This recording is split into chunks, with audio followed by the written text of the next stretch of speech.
जय हिंद। आज हम लोग त्रिकोणमिति का 10वां पार्ट लेकर के आए हैं और बहुत बेहतरीन तरीके से लाजवाब अंदाज में फिर आपके लिए नए थ्योरी के साथ आए हैं।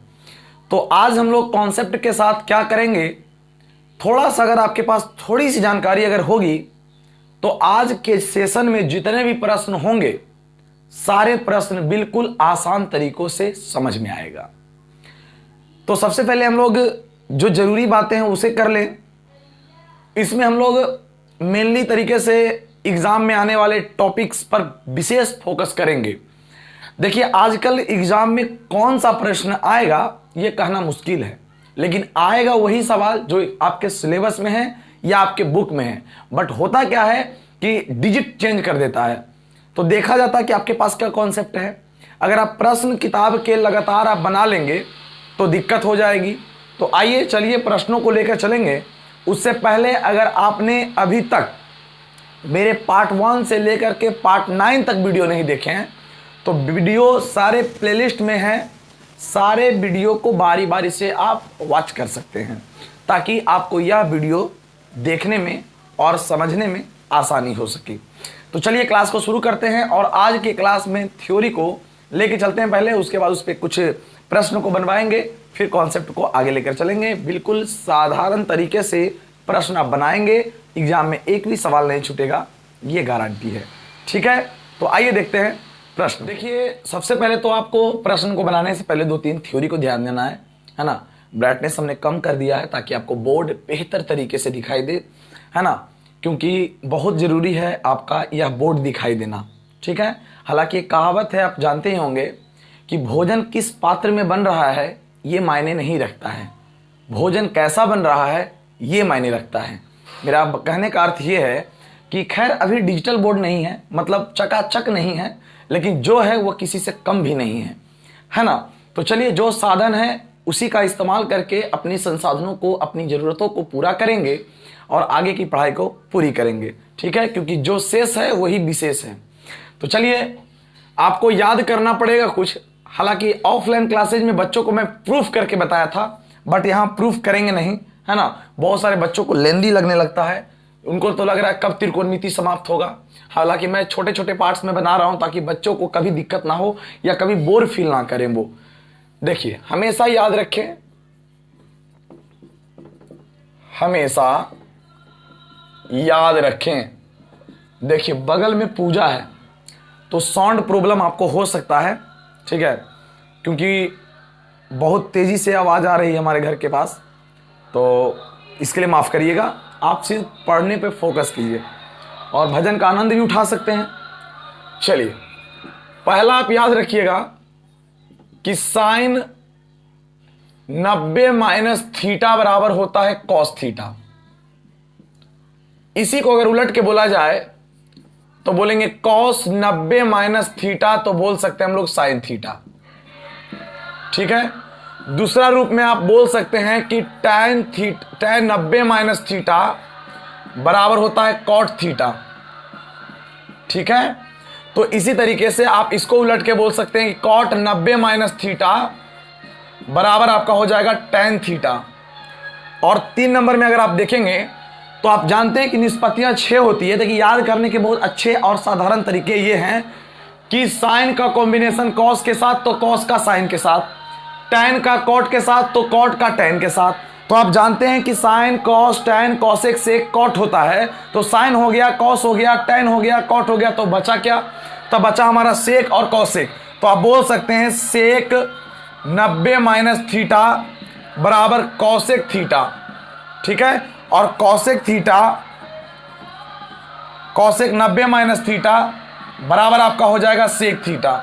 यानी बड़ा आसान तरीकों से आप बोल सकते हैं साइन 90 - थीटा बराबर कॉस थीटा, कॉस 90 - थीटा बराबर साइन थीटा, टैन 90 - थीटा बराबर कॉट थीटा, कॉट 90 - थीटा बराबर टैन थीटा, सेक 90 - थीटा बराबर कॉसेक थीटा, कॉसेक 90 - थीटा बराबर सेक थीटा। इस तरीके से आप इन 6 को आसानी से याद रख सकते हैं।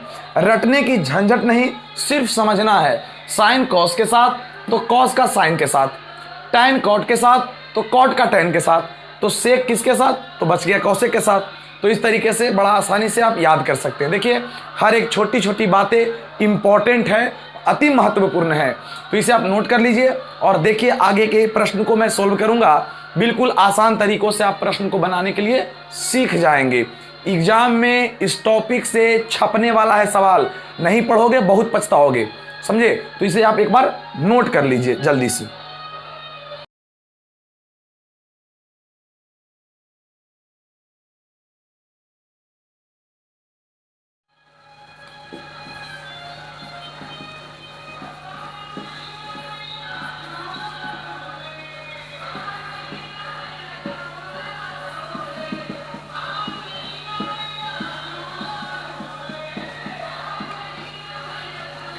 देखिए इस प्रश्न को कहता है निम्नलिखित का मान ज्ञात करें। यहाँ पर दिया हुआ है साइन 20 डिग्री बटा कॉस 70 डिग्री और दूसरा में दिया हुआ है साइन 20 डिग्री बटा कॉस 70 डिग्री। दोनों एक ही चीज़ है। आपको लग रहा होगा कहीं गुरुजी सेठिया तो नहीं गए हैं, है ना, कि दोनों सवाल एक ही जैसा लिख दिए हैं। हमने कहा आपको कि सीखना है तो बेहतर तरीके से सीखेंगे, अधगल गगरी छलकत जाए, समझे। अगर आपके पास अधूरा ज्ञान है तो आप खूब उछलिएगा। ये कहावत नहीं है, बिल्कुल सच्चाई बात है। ज्ञानी लोग कम बोलते हैं, है ना, अज्ञानी लोग ज़्यादा बोलते हैं। आपने देखा होगा ऐसा। अब यहाँ पे ज्ञानी अज्ञानी की बात नहीं करेंगे, अभी यहाँ पे समझना है आपको, कॉन्सेप्ट लेना है। आपने किस तरीके से पढ़ा है पहले, कैसे सीखा है, आइए एक बार सीखने का प्रयास करते हैं।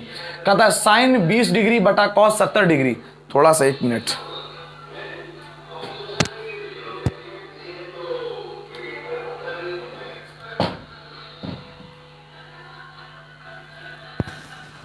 चलिए बहुत आवाज आ रहा था।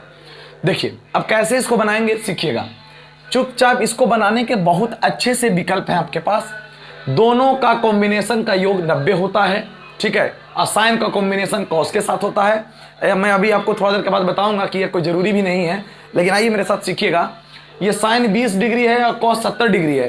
तो क्या करेंगे यहाँ पर, आप या तो ऊपर फार्मूला लगाएंगे या तो नीचे फार्मूला लगाएंगे, या तो ऊपर फार्मूला लगाएंगे या तो नीचे फार्मूला लगाएंगे। तो बोलिए कैसे लगा सकते हैं फार्मूला। तो देखिए मैं आपको पढ़ाया हूं, देखिए आप पहले बोलिएगा कि कोई अंतर है कि नहीं। जैसे सीखिएगा, साइन है तो साइन लिखा हमने, और 20 डिग्री देखिए तो 90 में कितना घटा दे कि 20 डिग्री हो जाए, तो 70 डिग्री। अच्छा बताइए तो ऊपर वाला लाइन, दोनों में कोई डिफरेंस है क्या, दोनों में कोई अंतर है क्या।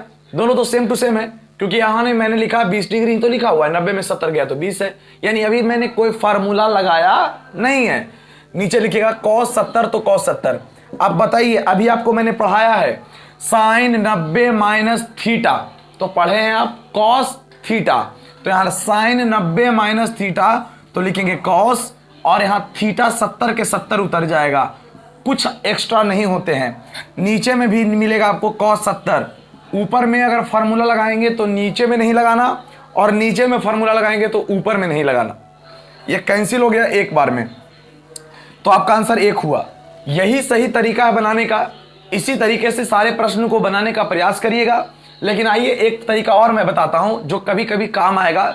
ऐसा नहीं कि यही तरीका से पूरा क्वेश्चन बन जाएंगे, ये तरीका भी बहुत इंपॉर्टेंट है, इसलिए दोनों को जानना जरूरी है।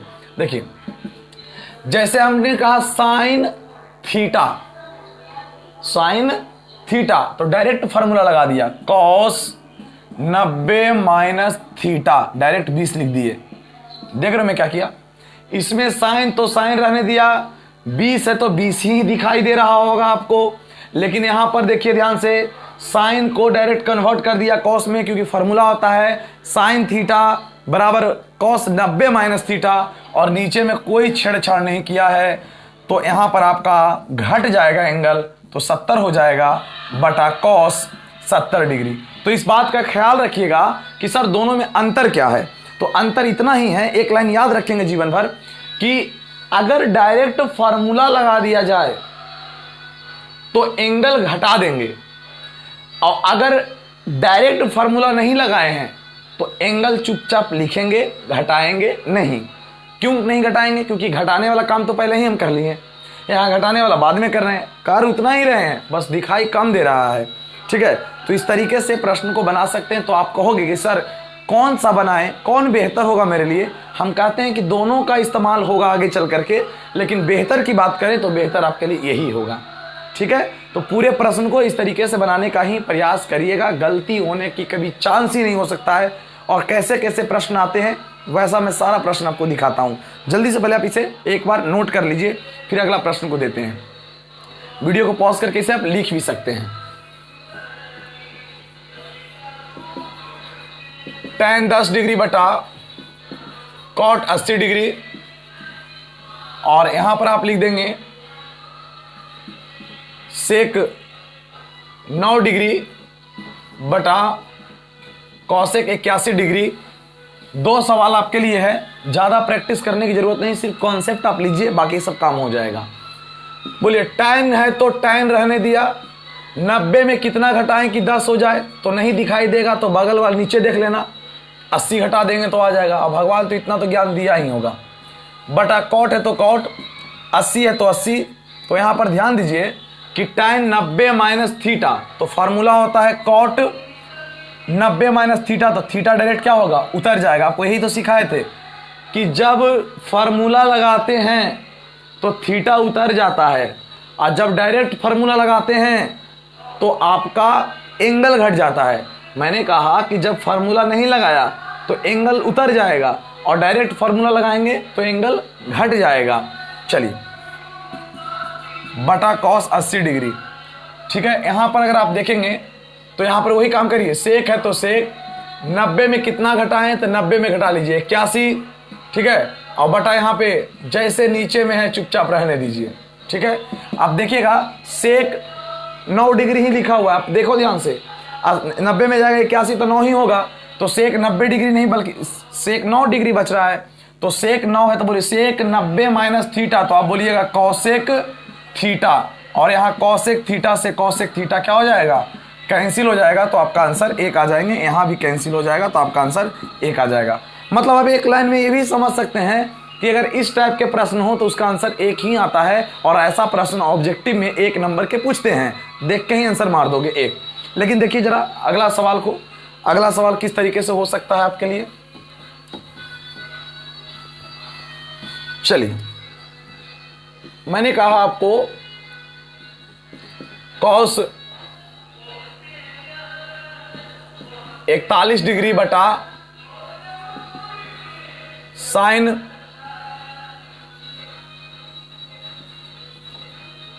49 डिग्री, ठीक है। यह सवाल है आपका। पहले तो मान आराम से डाल लेते थे हम लोग, ठीक है ना। तो अभी हम लोग सीखेंगे कि cos 41 डिग्री और साइन 49 डिग्री का मान कैसे निकालेंगे। तो ये बड़ा आसानी से निकाल लोगे। यही सवाल में आगे लगा देगा √3, इसी सवाल में क्या लगा देगा आगे, √3। तो आपको कुछ नहीं करना है, √3 को √3 रखना है, cos को cos रखेंगे, 90 में कितना घटाएं कि 41 हो जाए, तो 90 में 49 घटाएंगे तो 41 हो जाएगा, बटा साइन 49 तो 49, √3 तो √3, cos 90 माइनस थीटा, तो आप बोलिएगा साइन थीटा 49 तो 49, बटा साइन 49 डिग्री से कट जाएगा, तो आपका सिर्फ √3 बचेगा। तो हमें लगता है कि इसके साथ आप कोई ऐड रहे तो भी इसका आंसर आप आसानी से बना दोगे। देखिए कुछ प्रश्न को हम लेके चलते हैं।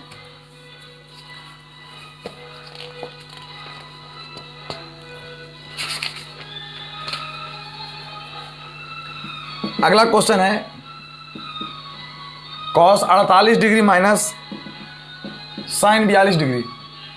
फिर अगला एक सवाल है cosec 31 degree minus sec 59 degree, ठीक है। इसे कैसे बनाइएगा, तो इसे करने के लिए कुछ भी एक्स्ट्रा नहीं करना है, आपको सिर्फ कॉन्सेप्ट समझना है। एक में लगाइए, साइन कॉस का कॉम्बिनेशन है 48 और 42 कितना होता है, 90 हो जाता है, तो दोनों में से किसी एक में लगाइए।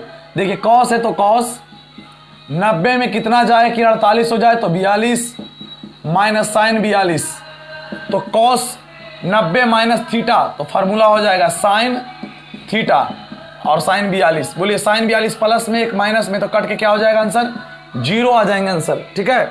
एक नहीं आएगा, 0 आ जाएगा।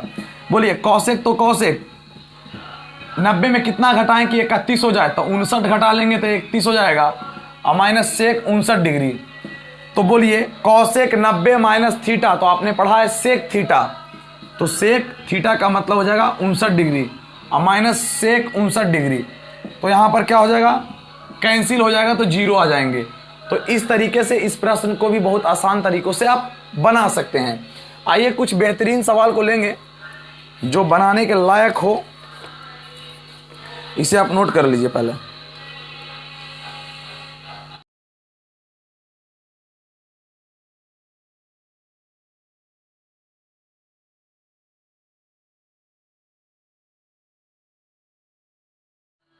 इन सारे प्रश्नों को आप एक बार कॉपी में नोट करके बना लें, स्क्रीनशॉट कर लिए होंगे और इसे बनाने का प्रयास कीजिएगा। प्रैक्टिस के लिए इतना काफ़ी है आपके लिए। लेकिन देखिएगा इसमें से एक प्रश्न आपको दिखाई दे रहा होगा जिसमें शायद आप लोग कुछ विद्यार्थी नहीं बना पाए। आपको मैं समझा देता हूँ। सवाल है आपका sine square 50 degree plus sine square 40 degree. तो इसे कैसे आप करेंगे? तो देखिए करना कुछ नहीं है, एक में फॉर्मूला लगाइए, एक को छोड़ दीजिए। तो एक में लगाएंगे तो साइन का साइन रखेंगे, स्क्वायर का स्क्वायर रखेंगे। 90 में कितना घटाएं कि 50 हो जाए? तो 40 घटाएंगे, प्लस ये ज्यों का त्यों रहेगा। इसमें कोई छेड़छाड़ नहीं करना है आपको। बोलिए साइन स्क्वायर 90 माइनस थीटा यानी 40, तो यहाँ हो जाएगा कॉस स्क्वायर 40 डिग्री और प्लस ये वाला वैसे ही रह जाएगा साइन स्क्वायर 40 डिग्री। आप देख रहे होंगे कि sine square theta plus cos square theta वो 1 होता है, तो यहाँ पर 1 हो जाएगा। ठीक है। देखिए थोड़ा बहुत डिस्टर्ब हो गए क्लास में, बहुत आवाज़ आ रहा है। ठीक है, पता नहीं वीडियो में कितना आवाज़ आ रहा होगा, मालूम नहीं। अब तो अपलोड करने के बाद पता चलेगा, देखेंगे तब। लेकिन सोचने की बात ये कि बहुत ज़्यादा आवाज़ हो रहा है ना। तो आज के लिए क्लास में इतना ही रहने देता हूँ। कल थोड़ा विस्तार रूप में क्लास लंबा कर देंगे ताकि आप आसानी से पढ़ सकें। लेकिन जितना मैं बताया हूँ शायद अगर आप उतना नहीं जानते होंगे तो प्रैक्टिस एक बार कर लीजिए। अगर जानते हैं तो बहुत अच्छी बात है, थोड़ी सी प्रैक्टिस और जारी रखिए और बुक से निकाल करके बनाइए, क्योंकि कल का क्लास बहुत इंपॉर्टेंट होने वाला है। कल के क्लास में इसको समाप्त कर दूंगा, चाहे 1 घंटा का वीडियो क्यों ना जाए, एक लंबा वीडियो बनाऊंगा और सारा समाप्त कर दूंगा। फिर अगले जो क्लासेज में आपको मैं पढ़ाऊंगा उसमें आपको बताएंगे क्या बोलते हैं इसको, सिद्ध करने वाले सवाल को। तो इसलिए आपको फार्मूला याद कर लीजिएगा। जो पहला वीडियो पढ़ा है ना उससे फार्मूला याद कर लीजिएगा। और जब तक फार्मूला याद नहीं रहेगा फिर यह क्लास भी आपको समझ में आने वाला नहीं। और जब सारा त्रिकोणमिति समाप्त हो जाएगा तो फिर टेस्ट जो होता है ना एग्जाम में पूछे हुए प्रश्न, उसका आपको वीडियो बनाएंगे ताकि आप प्रश्न को आसानी से देख पाएँ कि एग्ज़ाम में किस लेवल का प्रश्न आता है ना। तो चलिए आज के लिए सेवा यहीं तक, मिलेंगे नेक्स्ट क्लास में। जय हिंद।